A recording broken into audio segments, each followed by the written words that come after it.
Karibu katika Matukio Daima Habari kwa siku hii ya leo. Huu hapa ni muktasari wake. Kampuni ya Fairpoint Iringa yaadhimisha miaka 10 kwa mafanikio.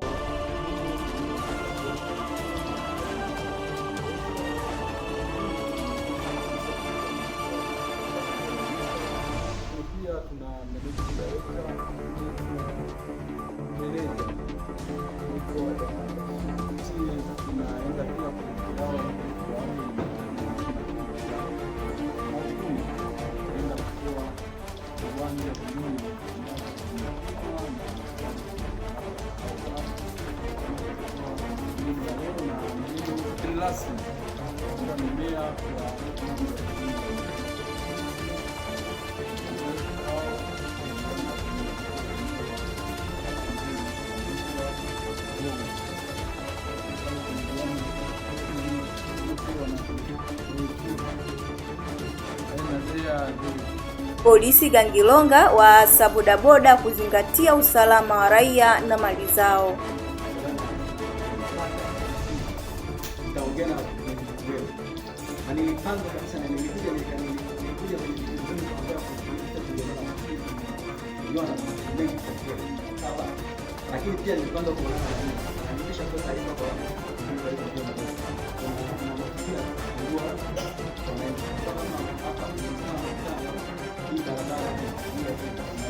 Wananchi Mingoyo walia na kuchelewa kwa jengo la mama na mtoto katika zahanati yao. Kwenye hatua ya awali, endapo ule mradi utakwisha, wanawake au kina mama tutanufaika pakubwa sana kutokana na ile zahanati ya chumba.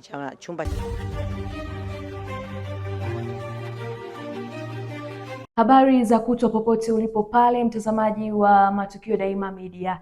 Hii ni Matukio Daima Habari, langu jina ni Shamia Rajabu. Na mimi ni Emmanuel Manonga. Karibu tuwe sote kuanzia mwanzo wa taarifa hii habari mpaka tamati. Tukianzia katika mkoa wa Iringa ambapo kampuni ya Fairpoint imeadhimisha miaka 10 tangu kuanzishwa kwake kwa kufanya matendo ya huruma kwa jamii ya Iringa, ikiwemo kutembelea kituo cha watoto yatima na kutoa misaada pamoja na kuwapatia viwanja wafanyakazi wake watatu waanzilishi kama sehemu ya motisha kwa mchango wao katika kukuza kampuni hiyo. Maadhimisho hayo yaliambatana na uzinduzi wa ofisi kuu mpya ya kampuni hiyo iliyopo jirani na ofisi za Chama cha Mapinduzi CCM mkoani Iringa. Akizungumza wakati wa hafla hiyo, mkurugenzi mkuu wa Fairpoint Frank Mdesa alisema kuwa uongozi wa kampuni umeona ni vyema kusherehekea miaka 10 kwa kurejesha fadhila kwa jamii inayowazunguka. Mimi ni mkurugenzi mkuu naitwa Mr. Frank Mdesa, na huyu ni mkurugenzi msaidizi anaitwa Madam Veronica, lakini pia tuna managing director, tuna manager anaitwa Bwana Bashiru. Sisi tunaenda pia kugawa hivi vitu kwa watu wenye mahitaji maalum, lakini pia kampuni itaenda kutoa viwanja 4 ambavyo vimepimwa na tayari tuna nyaraka za hao watu. Tutaenda kuzitoa jioni ya leo, na mgeni rasmi atakuwa ni meya wa mji wa Iringa, ndio ataenda kuwakabidhi vijana wetu hao hivyo viwanja 4. Viko eneo la hapo Nduli panaitwa Mgongo, pale kwenye jirani na kile kituo chuo kile chuo na vile viwanja kuna eneo moja liko tambarare zuri sana, nimeshaenda mimi kulivisit.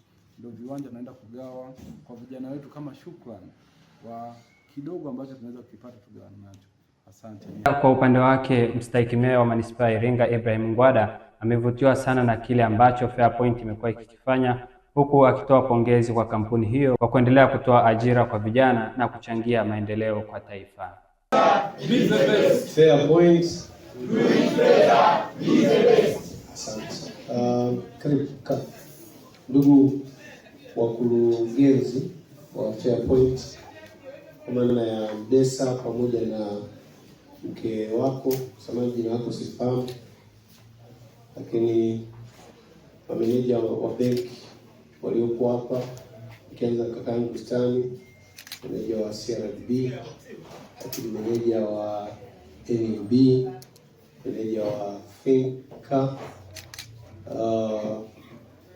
lakini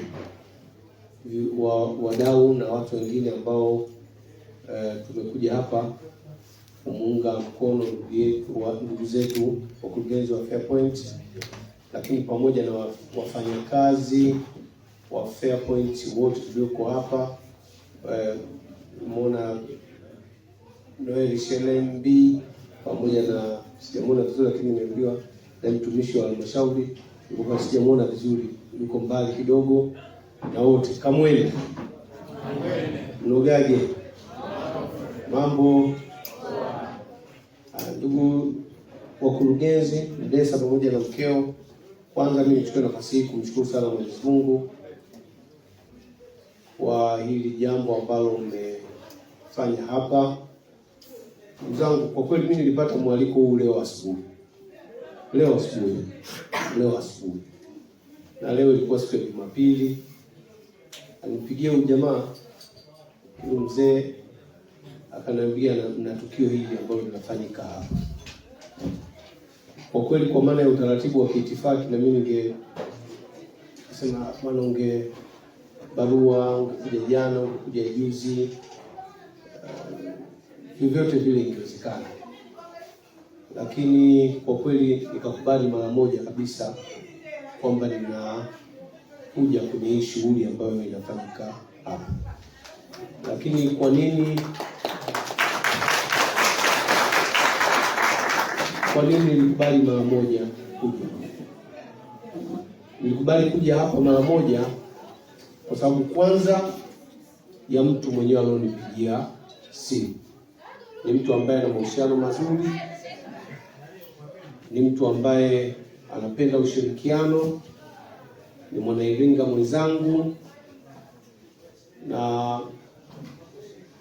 mimi binafsi kama kiongozi wa halmashauri ninatambua kazi kubwa ambayo anaifanya hapa tu kwenye eneo la manispaa ya Iringa, na nikasema nitakuwa mtu wa ajabu sana kama nitasema siwezi kufika kwa sababu labda hakunikaribisha kwa siku 2 ama siku 3. Unajua watu wengi tunapokaribishwa kwenye matukio kama haya, haupendi kujiona wewe ni imetokea kwa dharura.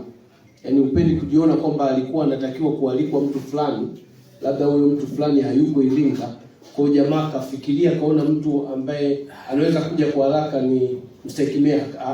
Watu wengi hawapendi. Ningetamani mtu yote angetamani kuona amepata mwaliko siku 3, 4 wa shughuli kama hii ndio aje.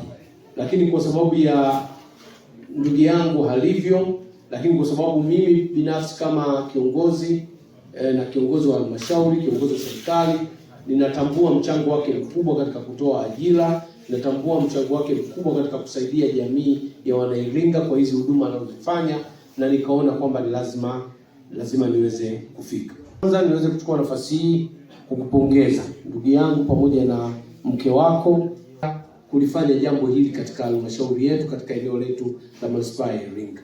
Kwa sababu watu wengi wanapokuwa kibiashara, Mdesa pamoja na mke wake ukiwafikiria miaka 6, 7, 8 iliyopita tofauti sana. Kwa hiyo labda ingewezekana kabisa akafikiri kwenda kwenye miji ambayo imekuwa zaidi kwa kuamini kwamba biashara yake inaweza kukua zaidi. Lakini pamoja na kwamba ameendelea kuwekeza na kufanya biashara katika maeneo mengine, ameendelea kudumu kuwepo kwenye eneo letu la Iringa. Na uwepo wake hapa Iringa, maana yake moja, anaendelea kutoa ajira kwa vijana wetu walioko hapa halmashauri ya manispaa ya Iringa, lakini pili anaendelea Kutoka katika mkoa wa Iringa tuelekee kule mkoani Lindi ambapo wananchi wa eneo la Mingoyo wameelezea kusikitishwa na kucheleweshwa kukamilika kwa mradi wa ujenzi wa jengo la huduma ya mama na mtoto katika zahanati ya Mingoyo, hali inayodaiwa kuongeza changamoto kwa wajawazito na watoto wachanga wanaotegemea huduma katika kituo hiko. Mradi huo unaelezwa kukwama katika hatua ya msingi kutokana na ukosefu wa fedha, jambo linalochangia kuendelea kuwepo kwa changamoto ya upatikanaji wa huduma bora za afya kwa wakazi wa eneo hilo. Changamoto hizo zimebainishwa wakati wa ziara mbunge wa jimbo la Lindi mjini Mohamed Hutari alipotembelea vituo vya afya vya Ngapa, Mnazi Mmoja pamoja na zahanati ya Mingoyo kwa lengo la kukagua hali ya utoaji huduma na maendeleo ya miradi ya afya. Kwa majina naitwa Jafari Selemani Mala. Changamoto ambazo tulikuwa tunapitia ni ukosefu wa huduma sahihi, kwa mfano vifaa tiba, lakini kwa sasa tunashukuru vifaa tiba vimekamilika, vimepatikana na huduma zinaendelea kupatikana kwa uzuri. Lakini kwa ziara hii ya Mheshimiwa Mbunge tunatarajia kuonekana huduma bora zaidi. Jina naitwa Shabia Hasani Ung'ole. Tulikuwa tunatumia pale zahanati. Ile zahanati baada ya kule kikupo changamoto, mara tunaambiwa mfano mtu kishaenda pale jamzito umchukue umpeleke Mnazi Mmoja aweza Lindi. Lakini sasa hivi tunashukuru, tunafurahi sana, huduma ni mzuri. Wafanyakazi ni wazuri, hakuna dosari yoyote na haijatokea lolote. Kulingana na ramani ya ujenzi wa kituo hichi cha afya Ng'apa, majengo yaliyobaki ni kama ifuatavyo. Mabaki jengo la RCH ambayo litahudumia wajawazito, huduma ya uzazi mpango pamoja na chanjo. Jengo la utawala, jengo la X-ray, nyumba za watumishi 7, jengo la kulaza wagonjwa wa IPD pamoja na jengo la kuhifadhi maiti au mortuary. Kwa jina naitwa Said Suleiman Kitunguri, mkazi wa mtaa wa Mingoyo. Huu mradi ambao upo hapa katika zahanati yetu ni mradi ambao uliibuliwa na wananchi baada ya kuonekana wanapitia kwenye kero kubwa za kujifungua wanamama, wakaanzisha huu mradi. Lakini mpaka sasa hivi huu mradi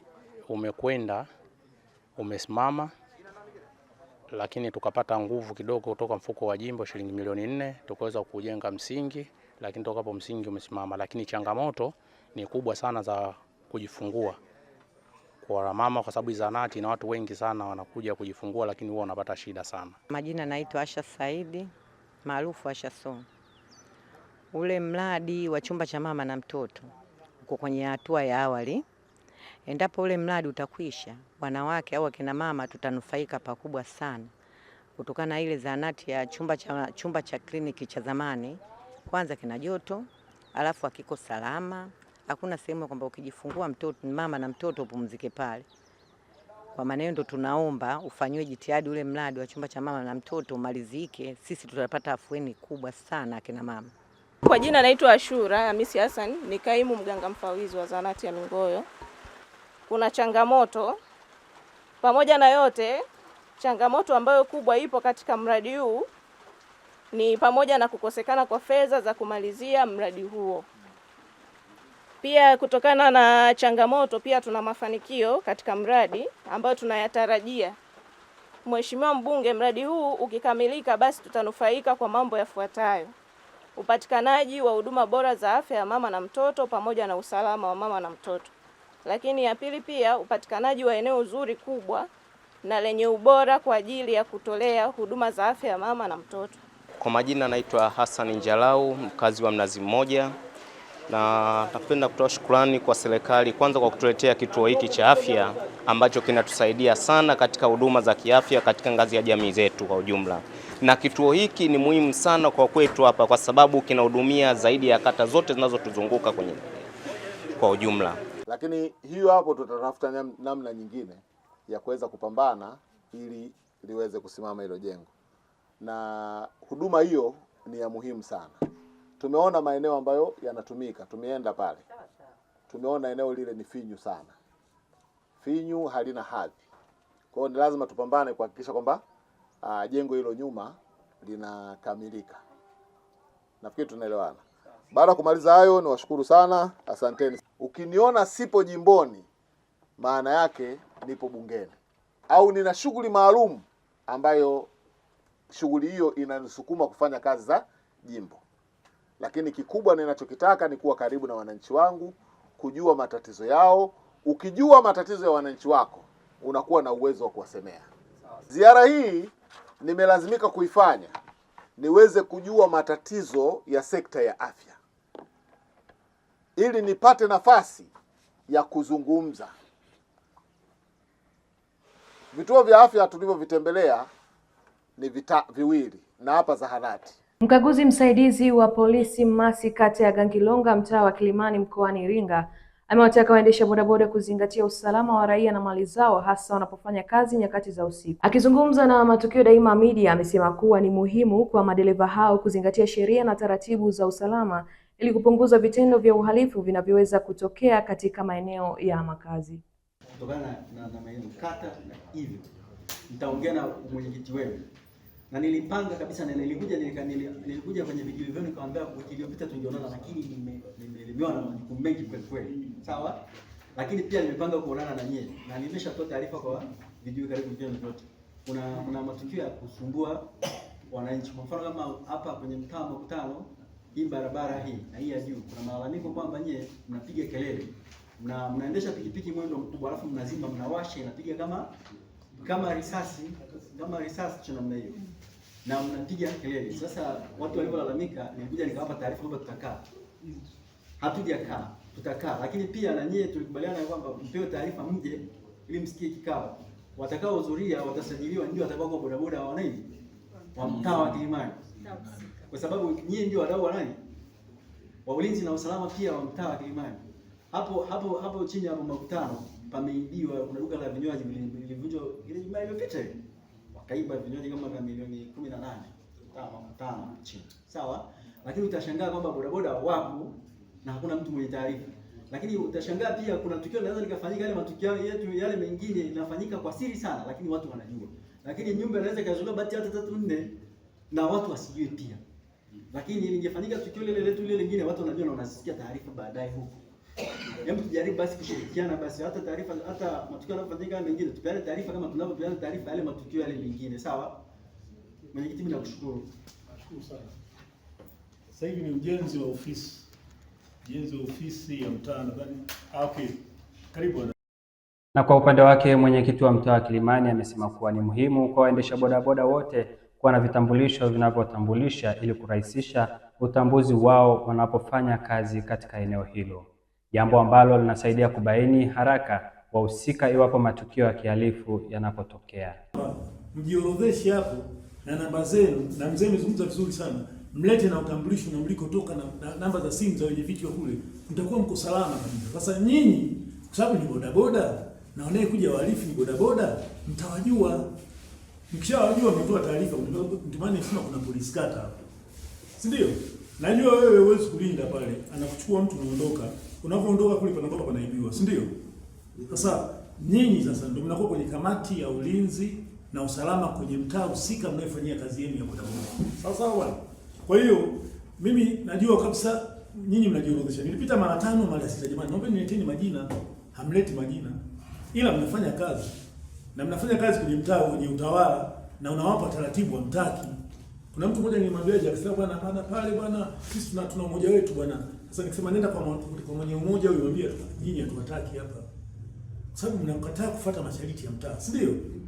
Kila sehemu ina taratibu zake. Sio jamani? Huyu mzee amesema taratibu zangu mimi bodaboda alete barua, atambulike. Sio kwamba kuharas wewe. Wala anasema alete barua pamoja na shilingi 25. Alete barua tumtambue.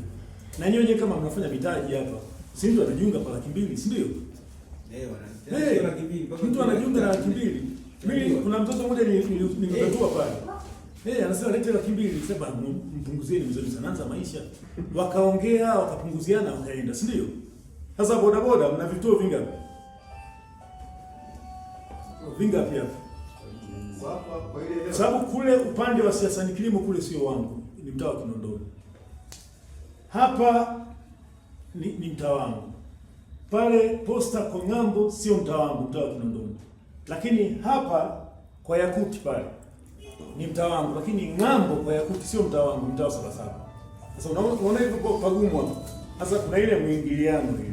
Sasa mtu anaweza akaja akaona mteja kwako akaja kuingilia. Ni kwa sababu na wewe mbona huko mtaa unatuingilia sisi, ndio? Nilikuta jamaa anagombana kwa ajili ya kugombania mteja pale. Sasa mkijiweka vizuri, mkaleta majina yenu, tukaweka taratibu, haya mambo yote yatakuwa. Naye mmoja wa waendesha bodaboda katika eneo hilo ameeleza baadhi ya changamoto wanazokutana nazo katika kazi zao, akidai kuwa asilimia kubwa ya bodaboda wanaofanya kazi nyakati za usiku si wakazi wa eneo hilo. Perception imeenea kwa watu kwamba bodaboda ni wezi. Vibaka ni watu wenye tabia mbaya, sivyo? Lakini unatakiwa kurudi nyuma kabla ujue bodaboda zilianza kuanzia 2005 na 6 hadi sasa. Kabla ya hapo usafiri mkubwa private ulikuwa ni taxi. Na kwa kipindi hicho tuliona benki nyingi zilivunjwa. Wizi mkubwa ulitokea kwa kutumia usafiri wa taxi. Je, madereva taxi ni majambazi? Jibu hapana. Kuna watu wenye tabia fulani hutumia usafiri fulani kufanya matukio yao. si ndivyo? Kwa nini watu wa conclude kwamba madereva taxi ni majambazi?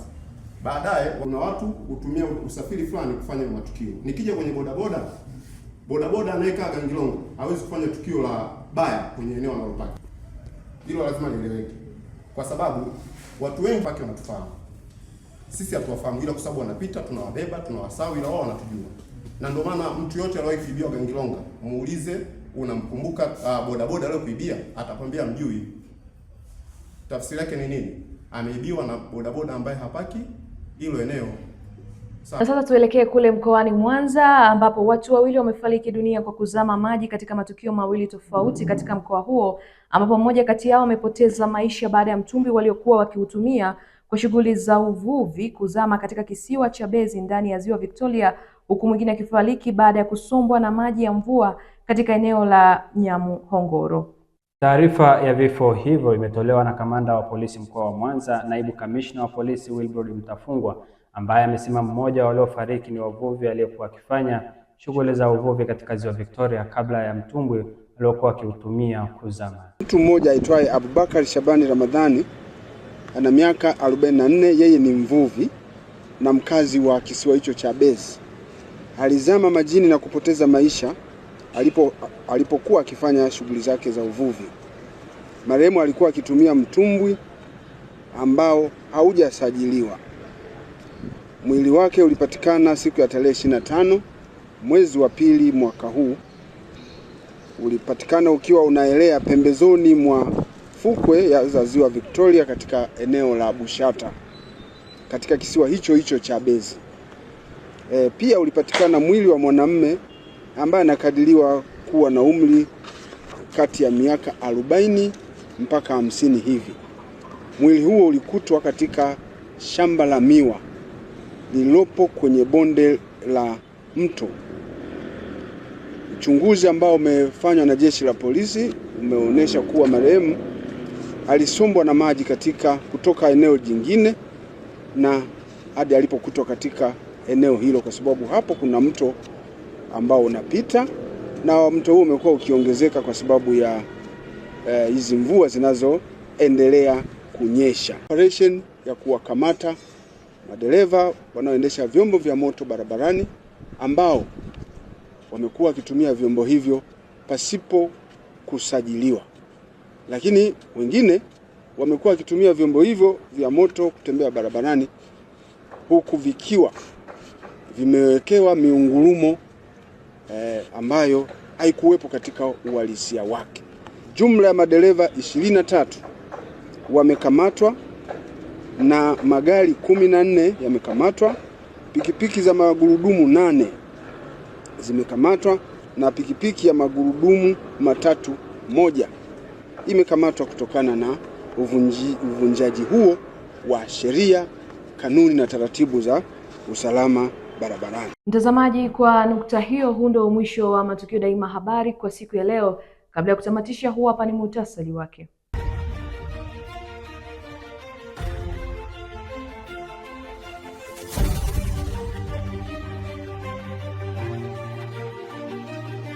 Karibu katika Matukio Daima Habari kwa siku hii ya leo. Huu hapa ni muhtasari wake. Kampuni ya Fairpoint Iringa yaadhimisha miaka 10 kwa mafanikio.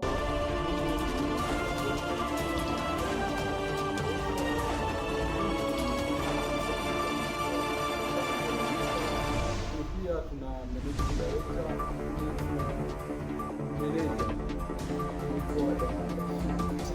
tunaenda pia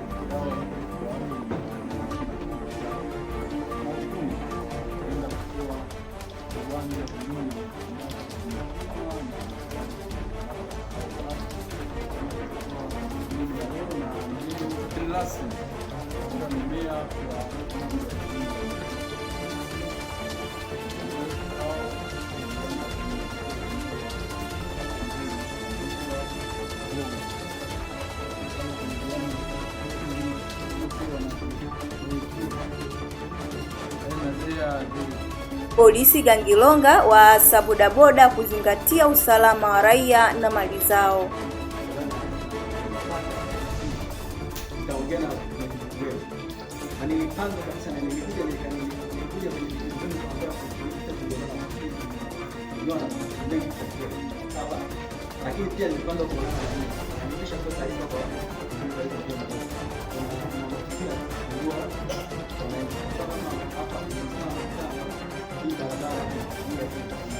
Wananchi Mingoyo walia na kuchelewa kwa jengo la mama na mtoto katika zahanati yao. Kwenye hatua ya awali, endapo ule mradi utakwisha, wanawake au kina mama tutanufaika pakubwa sana kutokana na ile zahanati ya chumba. Na mtazamaji, na hapo ndo mwisho wa taarifa yetu ya habari kwa siku ya leo. Kwa niaba ya wote walioandaa na kuchakata taarifa hii ya habari kwa siku ya leo, mimi ni Emmanuel Manonga. Na mimi ni Shabia Rajabu. Nikusihi tu kwamba usiache kuendelea kutufuatilia katika mitandao yetu ya kijamii ikiwemo Instagram, Facebook pamoja na X kwa jina moja tu la Matukio Daima Media.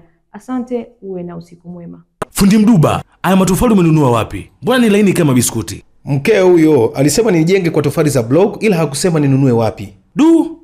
Aise fundi, hizi sio tofali imara. Twende nikupeleke Kadege Block Kiesa pale.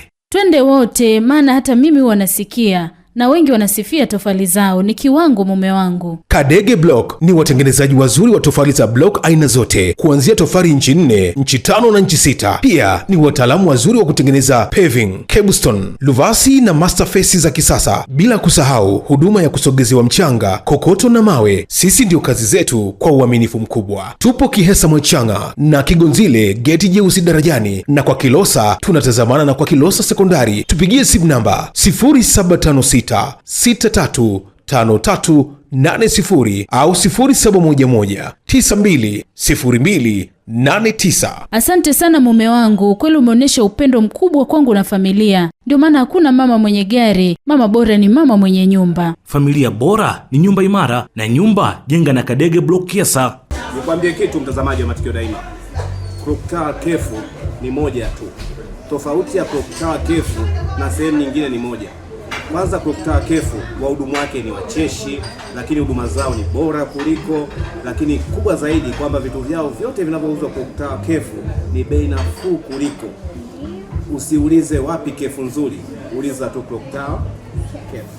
Clock Tower Cave tupo jirani na mnara wa saa katikati ya mji wa Iringa. Tupo wazi kuanzia Jumatatu hadi Jumapili. Tupigie simu namba 0677 220 022 au 0657 366 667. Clock Tower Cave Iringa, ladha inayounganisha wapenzi. Ndio, Clock Tower Cave, home of delicious meals. Nilipofika Iringa mjini nilikuwa mchovu wa safari ndefu, lakini moyo wangu ulijawa na furaha mara tu nilipokanyaga Igumbilo. Mji ulikuwa tulivu, wenye hewa safi na watu wenye tabasamu. Nilipouliza sehemu nzuri ya chakula, kila mtu alinielekeza sehemu moja tu, Hope Fast Food Hotel, Igumbilo, Iringa. Nilipoingia, nilipokelewa kwa heshima na huduma ya haraka. Harufu ya chakula ilinifanya nisahau uchovu wote wa safari. Nilipoonja wali na kuku, ladha yake ilinifanya nitabasamu bila kujua.